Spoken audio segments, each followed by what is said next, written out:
ಸ್ಪಂದನ mirror ಮುಂದೆ ಹೋಗ್ಬಿಡ್ತಾಳೆ, ಆ centre mirror ಮುಂದೆ ಹೋಗ್ಬಿಟ್ಟು ಅದೇ ಮಾಡ್ತೀನಾ, ಅದು ಎಕ್ಸ್ಪ್ರೆಷನ್ ಬೇರೆ ಕೂಡ.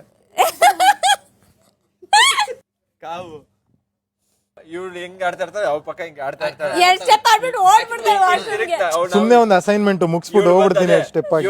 ಫಸ್ಟ್ ಇವಳು ಬರ್ತಾಳೆ, ಜೊತೆ ಜೊತೆಯಲ್ಲಿ ಕೂದ್ಲಿಂಗ್ ಆಡ್ಸ್, ಪ್ರೀತಿ ಜೊತೆಯಲ್ಲಿ ಗುಡ್ ಮಾರ್ನಿಂಗ್.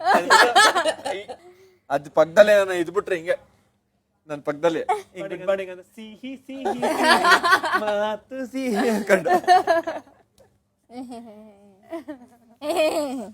ಅವಳನ್ನ ರೆಕ್ಸ್ತಾ ಇದೆಯಾ? ಅವಳನ್ನ ರೇಗಿಸ್ತಿಲ್ಲ. ಸೊ ಗೈಸ್ ಪ್ರಾಬ್ಲಮ್ ನೋಡಿ ಏನಿಸ್ತು ಕತೆ ಕಮೆಂಟ್ ಸೆಕ್ಷನ್ ತಿಳಿಸಿ ನೋಡೋಣ. ಇಲ್ಲಿ ನಮ್ಮ ಸೂರಜ್ ಮತ್ತು ನಮ್ಮ ಧನುಷ್ ಇಬ್ಬರು ಕೂಡ ಸ್ಪಂದನ ಸಿಕ್ಕಾಪಟ್ಟೆ ರೇಗಿಸ್ತಾ ಇದ್ದಾರೆ. ತಮಾಷೆ ತರಲೆಗಳು ಜಾಸ್ತಿನೇ ಇದೆ ಅಂತಲೇ ಹೇಳ್ಬೋದು. ಆ್ಯಂಡ್ ಇದ್ರ ಬಗ್ಗೆ ನಿಮ್ಮ ಅನಿಸಿಕೆನು ಗೈಸ್? ಇದೇ ರೀತಿ ಸಿಕ್ಕಾಪಟ್ಟೆ ತಮಾಷೆ ತರಲೆಗಳು ಇರುತ್ತೆ, ಲೈವ್ ನೋಡೋರಿಗೆ ತುಂಬ ಎಂಜಾಯ್ಮೆಂಟ್ ಕೂಡ ಸಿಗ್ತಾ ಇರುತ್ತೆ ಅಂತ ಹೇಳ್ಬೋದು ಎಲ್ಲ ಸ್ಪರ್ಧಿಗಳ ಕಡೆಯಿಂದ ಕೂಡ.